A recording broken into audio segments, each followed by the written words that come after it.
Mayroong tiyak na panalangin na ganap na nagpabago sa buhay pinansyal ni na Joseph, David, Daniel, at marami pang ibang kalalakihan at kababaihan ng Diyos sa buong kasaysayan ng Biblia. Isang panalangin na kanilang dinasal sa mga oras ng kagipitan noong kailangan nila ng himala, noong sila ay nahaharap sa kakapusan. Ito ay hindi ordinaryong panalangin.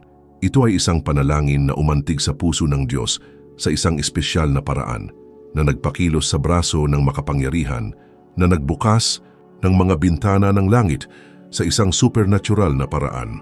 At ang pinakakahangahangang bagay ay ang parehong panalangin na ito ay magagamit mo ngayon.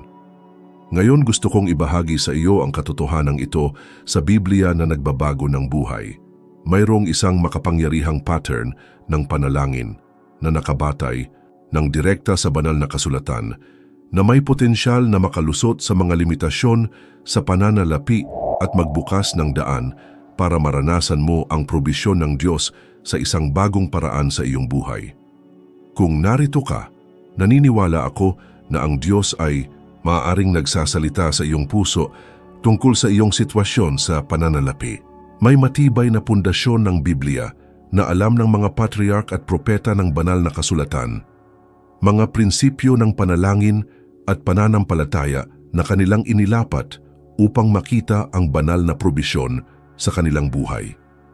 Sa mensaheng ito, makakatanggap ka ng turo sa Biblia na maaring magmarka ng sandali ng pagbabago sa pagitan ng mga paghihirap sa pananalapi na iyong nararanasan at ang kasaganaan na binalak ng Diyos para sa iyo.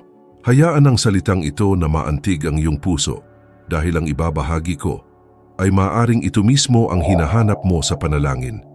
Ang unang katotohanan na kailangan mong maunawaan ay ang kahirapan ay hindi isang banal na pagpapala. Marami ang lumaki na nakarinig na ang pagiging mahirap ay ang pagiging banal, na pinagpapala ng Diyos ang mga may mas kaunti.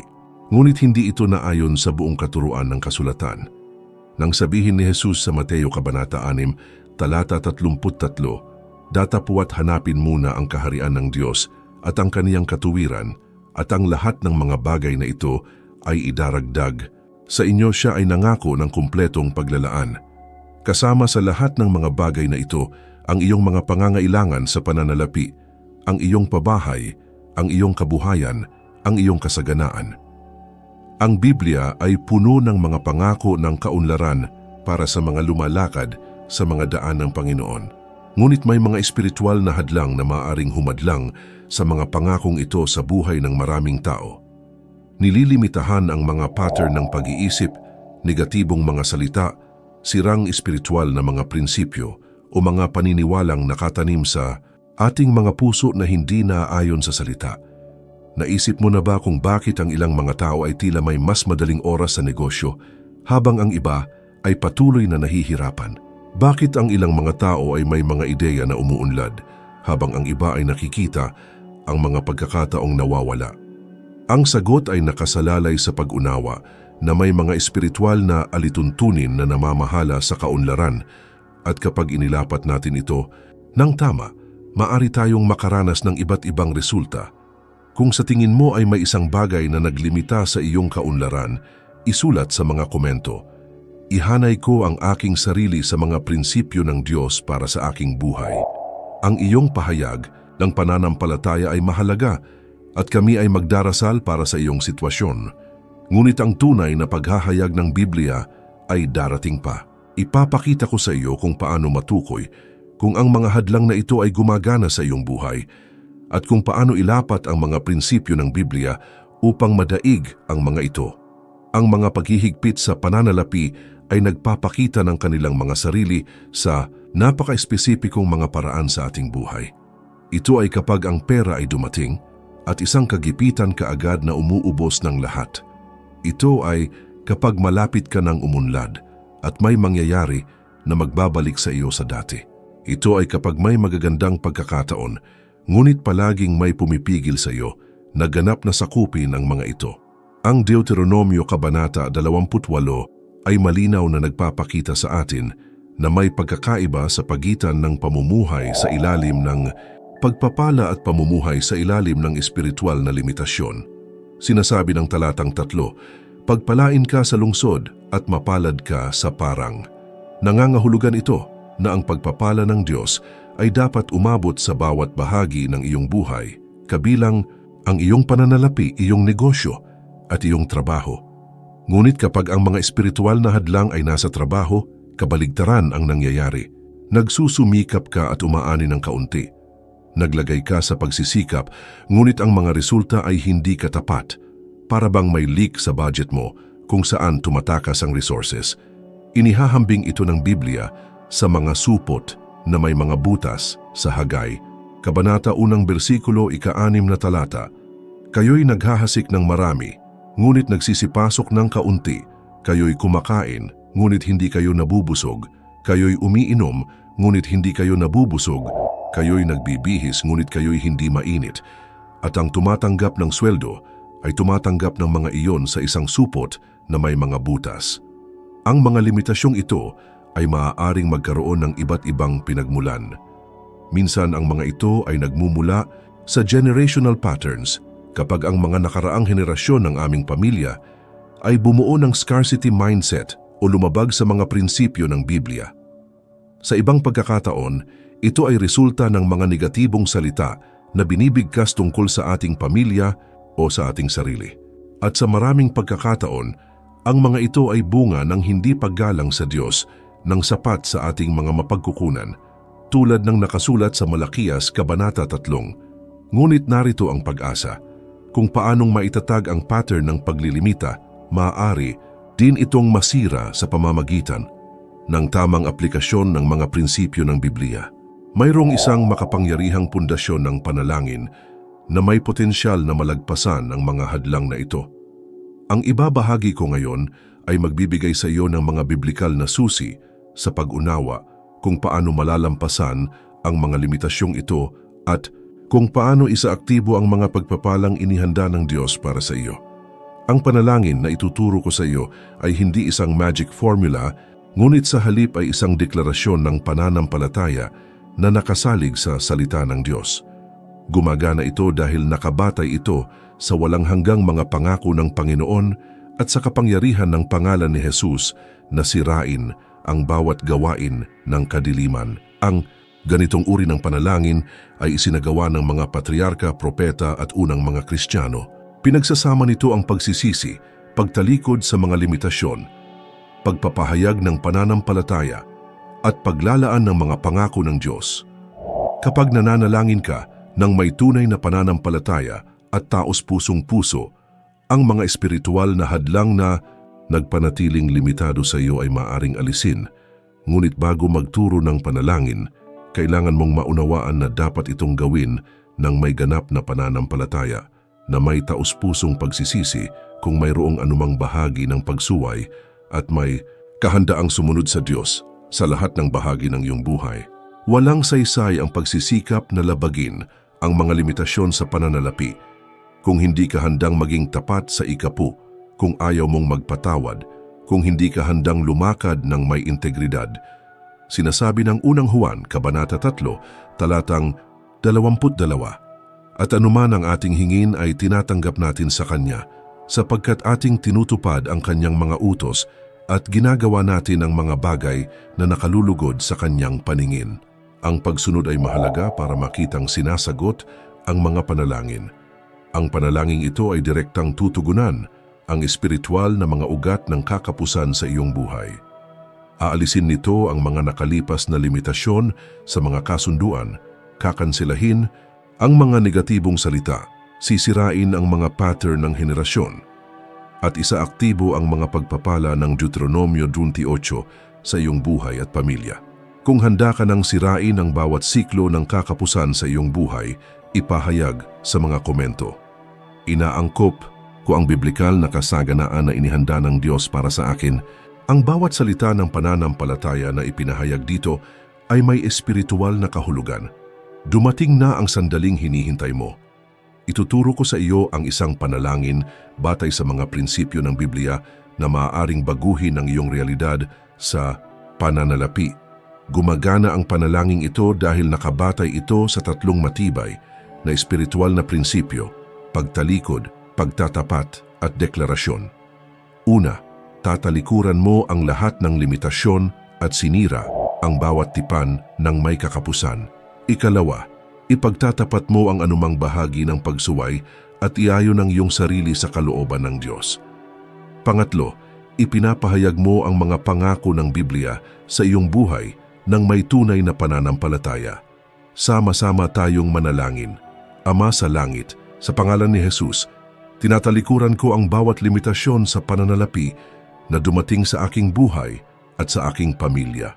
Sinisira ko ngayon ang bawat kasunduan sa kakulangan, bawat negatibong salita, bawat limitasyon ng pag-iisip na humadlang sa aking kaunlaran. Ipinagtatapat ko na binayaran ni Jesus ang presyo sa krus para palayain ako sa lahat ng limitasyon. Nagsisisi ako sa anumang lugar kung saan hindi ko pinarangalan ng Panginoon sa pamamagitan ng aking mga mapagkukunan at pagsunod. Ipinapahayag ko na ako ay anak ng kataas-taasang Diyos at ang kanyang pagpapala ay nasa akin. Pinanghawakan ko ang pangako ng Deuteronomio 28. Mapalad ako sa bayan at sa bansa. Mapalad ako sa pagpasok at paglabas ko. Ipinag-uutos ko na ang lahat ng aking gagawin ay uunlad sapagkat ang Panginoon ang aking pastol at hindi ako magkukulang. Angkop ko na ngayon ang banal na kaunlaran para sa aking buhay, sa aking pananalapi, sa aking trabaho at sa aking pamilya sa pangalan ni Jesus. Amen. Kapag dinasal mo ang panalangin ito, nang may tunay na pananampalataya at taos-pusong puso, ipinoposisyon mo ang iyong sarili sa espiritual na paraan upang matanggap ang pagbabagong pagkilos ng Diyos. Ang mga hadlang na nagpanatiling limitado sa iyo ay maaaring alisin at magbubukas ka ng espasyo para sa banal na probisyon na dumaloy sa isang bagong paraan sa iyong buhay. Ang mensaheng ito ay nagdulot ng tunay na pagbabago sa buhay ng maraming tao na ikinapit ang mga simulaing ito sa Biblia. Ang iyong pagkagusto ay nagpapatibay sa mensaheng ito at dinadala ang katotohanan ito sa mas maraming buhay na nangangailangan ng patnubay na ito. Kung hindi ka pa nakasubscribe, sumali sa komunidad na ito kung saan ang mga turo ng Biblia na tulad nito ay patuloy na ibinabahagi. Ngunit ang pagdarasal ay ang unang hakbang lamang. Marami pang kailangan mong gawin para ganap at pangmatagalang mahayag ang kasaganaan sa iyong buhay. Pagkatapos manalangin, dapat kang lumakad sa ganap na pagsunod sa mga prinsipyo ng Biblia ng kasaganaan. Walang kwenta ang paglabag sa mga limitasyon kung patuloy mong nilalabag ang mga espiritual na batas na namamahala sa pananalapi. Ang tunay na kaunlaran ay dumarating kapag may ganap na pagkakahanay sa pagitan ng iyong buhay at kalooban ng Diyos. Ang unang alituntunin ay katapatan sa ikapu at mga handog. Ang Malakiyas Kabanata 10 versikulo 7 ay lubos na malinaw. Dalhin ang lahat ng ikapu sa kamalig upang magkaroon ng pagkain sa aking bahay. At subukin ako ngayon dito, sabi ng Panginoon ng mga hukbo. Kung hindi ko bubuksan para sa inyo ang mga dungawan ng langit at ibubuhos para sa inyo ang isang pagpapala na walang sapat na silid upang tanggapin iyon. Ang pangalawang prinsipyo ay pagkabukas palad. Lukas Kabanata 6, versikulo 38, Magbigay kayo at kayo'y bibigyan. Ang mabuting takal, siksik, liglig at umaapaw ay ilalagay sa inyong kandungan. Ang mga nabubuhay para sa kanilang sarili ay nakakaranas ng limitasyon. Ang mga nabubuhay upang pagpalain ng iba ay nakakaranas ng kasaganaan. Ang ikatlong prinsipyo ay integridad. Ika-11 kabanata ng Kawikaan talatang 3. Ang katapatan ng matuwid ay pumapatnubay sa kanila, ngunit ang kalikuan ng taksil ay sumisira sa kanila. Hindi maaaring pagpalain ng Diyos ang mga lumalakad ng hindi tapat. Ang banal na kaunlaran ay dumadaloy lamang sa pamamagitan ng malinis na mga daluyan. Ang ika-4 na prinsipyo ay kasipagan. Kawikaan Kabanata 10 versikulo 4, siya na nakikitungo ng tamad ay nagiging dukha, ngunit ang kamay ng masipag ay nagpapayaman. Pinagpapala ng Diyos ang trabaho, pagsisikap at dedikasyon. Hindi niya pinagpapala ang katamaran o kawalan ng pananagutan. Kapag iniayon mo ang iyong buhay sa mga alituntuning ito, pagkatapos magdasal ng panalangin ng paglabag sa mga limitasyon, Lumikha ka ng mga espiritual na kondisyon para gumana ang Diyos. Ang mga pintong nakasara ay maaaring magsimulang magbukas.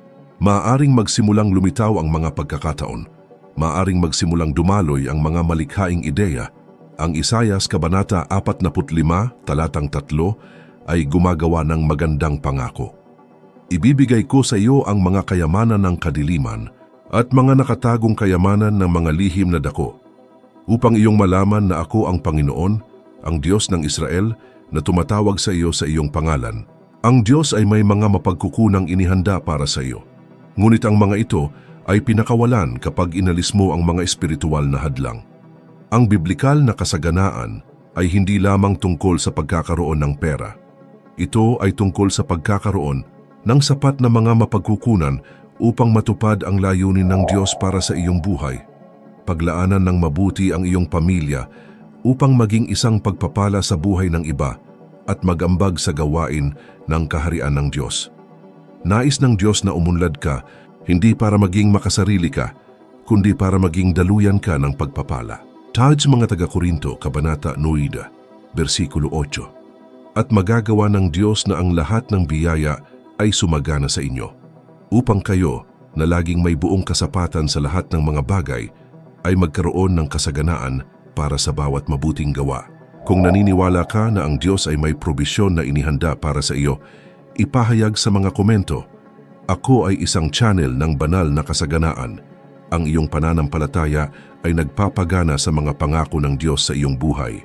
Ngunit mayroon pa ring isang prinsipyo na kakaunti ang nakakaalam tungkol sa kung paano mapabilis ang pagpapakita ng kasaganaan pagkatapos masira ang mga limitasyon. Ang sikreto sa pagpapabilis ng pagpapakita ng kaunlaran ay nasa pag-unawa sa prinsipyo ng Biblia ng paghahasik. Kapag nalampasan mo ang mga limitasyon sa pananalapi, kailangan mong maghasik ng mga binhi ng pananampalataya na magbubunga ng ani ng kasaganaan. Mga taga-Galasya, Kabanata 6, talatang 7. Huwag kayong padaya. Ang Diyos ay hindi nalilibak, sapagkat kung ano ang itinanim ng tao, iyon din ang kaniyang aanihin. Ito ay isang hindi nababagong espiritual na prinsipyo. Kung nais mong umani ng kaunlaran, dapat kang maghasik ng kaunlaran.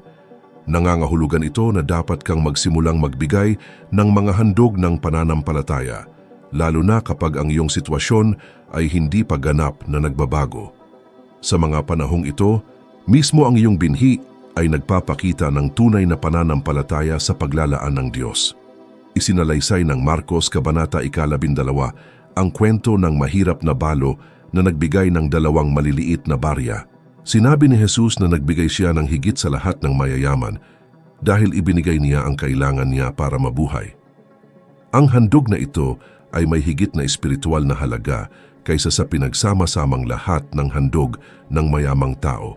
Kapag naghasik ka sa mabuting lupa, kapag pinararangalan mo ang Diyos sa iyong pagbibigay, kapag pinagpapala mo ang mga ministeryo na gumagawa ng pagbabago sa kaharian, ang iyong binhi ay maaaring dumami ng supernatural.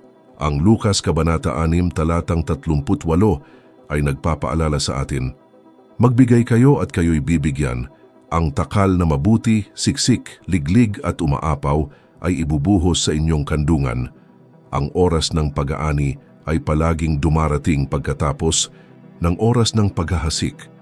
Kung nalagpasan mo ang mga limitasyon at naghahasik ka ng may pananampalataya, manatiling umaasa dahil maaaring malapit na ang iyong ani. Kailangan mong maunawaan ang isang mahalagang bagay tungkol sa tunay na kasaganaan. Hindi ito darating para lamang sa iyo. Kapag biniyayaan ng Diyos ang isang tao sa pananalapi, palaging may layunin ang taong iyon na maging isang pagpapala sa buhay ng iba. Natanggap ni Abraham ang pangako sa Genesis Kabanata 12, talatang 2. Gagawin kitang isang malaking bansa at pagpapalain kita, at gagawin kong dakila ang iyong pangalan, at ikaw ay magiging isang pagpapala. Ang pagpapala ni Abraham ay hindi lamang para sa kanya, kundi para sa kanya na pagpalain ang lahat ng pamilya sa mundo. Ito ang DNA ng biblikal na kasaganaan. Ikaw ay pinagpala upang pagpalain. Umunlad ka para umunlad ang iba. Ang iyong kasaganaan ay nagsisilbi upang matupad ang mga pangarap, tumulong sa mga nangangailangan, suportahan ang gawaing misyonero, itayo ang kaharian ng Diyos. Sa makatuwid, kapag nananalangin ka upang masira ang mga limitasyon sa pananalapi, dapat kang magkaroon ng pusong handang maging instrumento ng pagpapala. Hindi pinagpapala ng Diyos ang sakim o ang sakim. Pinagpapala niya ang mga may bukas palad na puso at handang magbahagi. 2 Korinto 9 na kabanata, 6 na talata. Ngayon ay sinasabi ko, ang naghahasik ng kakaunti ay mag-aani rin ng kakaunti at ang naghahasik ng sagana ay mag-aani rin ng sagana. Ang kabutihang loob ay ang accelerator ng kasaganaan. Ang paghahayag na ito ay mahalaga at kailangang ibahagi. Kung naantig ng Diyos ang iyong puso sa pamamagitan ng mensaheng ito, ibahagi ang video na ito sa isang tao na kailangan ding makatanggap ng salitang ito ng pag-asa. Ang iyong pagsunod ay maaaring maging instrumento na ginagamit ng Diyos para hawakan ang buhay pinansyal ng ibang tao. Matapos masira ang mga limitasyon, pagkatapos maghasik, pagkatapos lumakad sa pagsunod, kailangan mong mamuhay sa patuloy na pag-asa sa pagpapakita ng kaunlaran ng Diyos sa iyong buhay. Habakuk, 2 kabanata, talatang 3. Sapagkat ang pangitain ay para pa sa takdang panahon at nagmamadali hanggang sa wakas at hindi magsisinungaling, bagaman ito'y maghintay, hintayin mo. Ang Diyos ay may takdang panahon upang ipakita ang kanyang kaunlaran sa iyong buhay at dapat kang manatili sa pananampalataya. Hindi mo maaaring ipagpatuloy ang pamumuhay ng may kakapusan na pag-iisip pagkatapos gamitin ang mga prinsipyong ito sa Biblia. Kailangan mong simulan ang pag-iisip ayon sa salita ng Diyos tungkol sa kaunlaran, pagkilos ng may karunungan at pananampalataya, at pagpapahayag ng mga pangako ng Diyos sa iyong buhay. Ang iyong isip ay kailangang mabago ayon sa salita ng Diyos, Roma, 12 kabanata, 2 talata. At huwag kayong umayon sa sanglibutang ito, kundi magiba kayo sa pamamagitan ng pagbabago ng inyong pag-iisip upang mapatunayan ninyo kung ano ang mabuti at kaaya-aya at sakdal na kalooban ng Diyos. Ang iyong isip ay kailangang mabago sa mga katotohanan sa Biblia tungkol sa kasaganaan. Ngayon sama-sama tayong manalangin upang mabuklod ang iyong pangako at panatilihing nakaayon ang iyong puso sa mga layunin ng Diyos. Mahal na Ama, salamat na binigyan mo ako ng kapahayagan mula sa iyong salita ngayon tungkol sa biblikal na kaunlaran. Salamat na kaya kong tumayo ng may pananampalataya upang tanggapin ang iyong mga pagpapala. Ipinapahayag ko na ako ay anak ng hari ng mga hari, tagapagmana ng mga pangako, masagana ayon sa iyong kalooban. Panginoon, binabago ko ang aking pangako na maging tapat sa aking ikapu, bukas palad sa aking mga handog, tapat sa aking mga negosyo at masigasig sa aking trabaho. Naninindigan ako sa pananampalataya upang matanggap ang kasaganaan na mayroon yung para sa akin. Nagtitiwala ako na magbubukas ang Panginoon ng mga pinto, magpapadala ng mga pagkakataon, magbibigay ng malikhaing ideya at magbibigay ng mga mapagkukunan. Nangangako akong maging daan ng banal na kasaganaan upang pagpalain ang maraming buhay. Sa pangalan ni Jesus, Amen. May makabuluhang nangyari habang nagdarasal ka. Ang mga salitang narinig mo ngayon ay hindi lamang mga aral. Sila ay matatag na mga prinsipyo ng Biblia na ibinahagi tungkol sa iyong potensyal na pinansyal. Mula ngayon, ang iyong pananaw sa pera ay maaaring maging ganap na naiiba kung ilalapat mo ang mga prinsipyong ito. Magtiwala na pinahintulutan ka ng Diyos na makarating dito dahil maaaring ito na ang tamang panahon para sa isang bagong pananaw sa iyong pananalapi. Ang mga limitasyon ay maaaring masira, ang mga pagpapala ay maaaring buhayin, at ikaw ay nakaposisyon na ngayon upang maranasan ang kasaganaan na palaging iyong pamana kay Kristo. Sa mga darating na araw at linggo, abangan ang mga palatandaan ng paglalaan ng Diyos. Maaaring ito ay isang hindi inaasahang pagkakataon, isang pagbubukas ng negosyo, isang promosyon, isang pagbabalik sa pananalapi, o isang malikhaing ideya. Panatilihing bukas ang iyong mga mata at ang iyong puso ay nagpapasalamat dahil maaaring ang Diyos ay gumagawa. Kung ang salitang ito ay naantig ng husto sa iyong puso at naramdaman mong nakatanggap ka ng mahalagang patnubay ng Biblia ngayon, isulat sa mga komento. Ang aking pananaw sa pananalapi ay nagbago ngayon sa pamamagitan ng salita ng Diyos. Sama-sama tayong magdiwang at mamagitan para sa isa't isa. Ito ay isang lugar kung saan ang mga pagbabago sa biblikal na paghahayag ay patuloy na ibinabahagi. I-like ang post na ito bilang pagpapahayag ng pasasalamat sa salita na iyong natanggap at mag-subscribe sa channel na ito dahil marami pang ibabahagi tungkol sa biblikal na kasaganaan, mga pagpapala sa pananalapi at masaganang pamumuhay ayon sa banal na kasulatan. Ang susunod na aralin ay ganap na makadagdag sa iyong natutunan. Mag-click sa susunod na video upang ipagpatuloy ang iyong paglalakbay sa pag-aaral tungkol sa mga prinsipyo ng Biblia ng kasaganaan.